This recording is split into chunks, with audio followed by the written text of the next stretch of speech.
Your daily dose of inspiration, quick and bright. कभी कभी collaboration को बेहतर बनाने का तरीका ना बहुत सिंपल होता है, पर होता बड़ा पावरफुल है। और सबसे मजेदार बात पता है क्या है? ये नियम किसी बिजनेस मीटिंग से नहीं, बल्कि एक बिल्कुल ही अलग, एक अनएक्सपेक्टेड सी जगह से आया है। जरा एक मीटिंग का सीन सोचिए। माहौल में एकदम एनर्जी है, व्हाइट बोर्ड पर आइडियाज की झड़ी लगी हुई है। और तभी कोई एक ऐसा आइडिया देता है जिसमें वाकई दम है, कुछ बड़ा कर दिखाने का पोटेंशियल है। लेकिन तभी कोई बोलता है, हाँ लेकिन, बस एक पल में कमरे की सारी एनर्जी, सारा एक्साइटमेंट सब खत्म। ये दो छोटे से शब्द है ना, ये किसी भी ग्रेट आइडिया के सबसे बड़े दुश्मन हैं। ये तारीफ की तरह लगते हैं, पर असल में आलोचना का दरवाजा खोल देते हैं। इससे कहते हैं आइडिया किलर। हाँ, लेकिन जानते हैं कैसा है? एक दीवार की तरह। इसका असली मतलब तो यही होता है कि ठीक है, आइडिया अच्छा है, पर अब सुनो कि इसमें गड़बड़ क्या क्या है। ये कोलैबोरेशन की कहानी का असली विलन है, जो सब कुछ रोक देता है। तो देखिए, यहां से दो रास्ते निकलते हैं। पहला रास्ता, कोई कहता है चलो एक वीडियो सीरीज शुरू करते हैं। जवाब आता है हाँ लेकिन बजट नहीं है, और बात वहीं खत्म। अब दूसरा रास्ता देखिए, हाँ और हम शॉर्ट फॉर्म कंटेंट से शुरू कर सकते हैं। देखा, एक बातचीत एकदम रुक जाती है और दूसरी वहीं से उड़ान भर लेती है। तो सवाल ये है कि इस विलन से कैसे निपटें? इसका हल, इसका सॉल्यूशन मिलता है एक बहुत ही मजेदार जगह से, इम्प्रोव कॉमेडी की दुनिया से। हाँ, वही वाले स्टेज शोज जहां एक्टर्स बिना किसी स्क्रिप्ट के ऑन द स्पॉट कहानियां बना देते हैं। इम्प्रो का पहला और सबसे जरूरी रूल पता है क्या है? हाँ और। प्रिंसिपल बहुत सिंपल है। एक एक्टर दूसरे की कही बात को एक्सेप्ट करता है, हाँ, और फिर उसी आइडिया पर कुछ नया जोड़ता है। और मकसद यह है कि मिलकर एक कहानी को आगे बढ़ाया जाए, न कि एक दूसरे के आइडियाज को काटा जाए।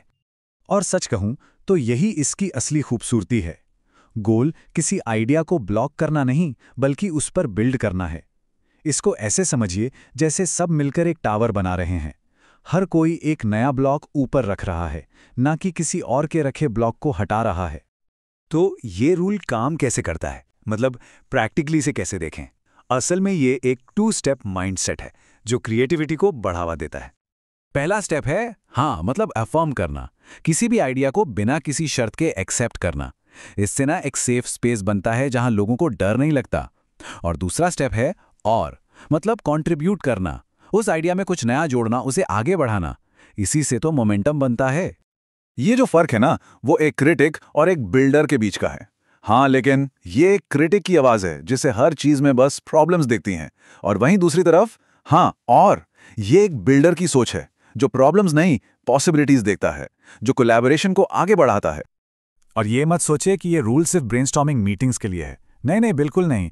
ये माइंडसेट तो डे टू डे कोलैबोरेशन में एक सुपर पावरफुल टूल बन सकता है, चाहे ऑफिस हो, घर हो, कहीं भी। इसके फायदे ना बहुत गहरे हैं।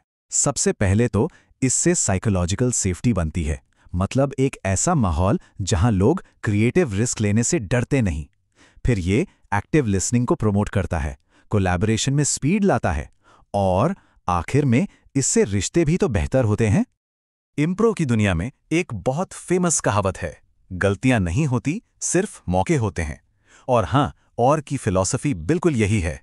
इस नजरिए से देखें तो कोई भी बुरा आइडिया असल में किसी शानदार चीज की बस एक शुरुआत हो सकता है, एक मौका हो सकता है। तो पूरी बात का सार क्या है? यही कि किसी भी आइडिया को जज करने से पहले उस पर कुछ बिल्ड करने की कोशिश करें। ये सिर्फ शब्दों का खेल नहीं है, ये सोच का एक फंडामेंटल शिफ्ट है, क्रिटिक बनने से बिल्डर बनने का सफर। देखिए, हर नहीं या हर लेकिन एक दरवाजा बंद कर देता है। तो बस ये सोचिए, क्या होगा अगर अगली बार किसी आइडिया को ना कहने की जगह उसे हाँ और कहकर एक नया रास्ता दिया जाए? क्या पता वहीं से किसी बहुत बड़ी चीज की शुरुआत हो जाए।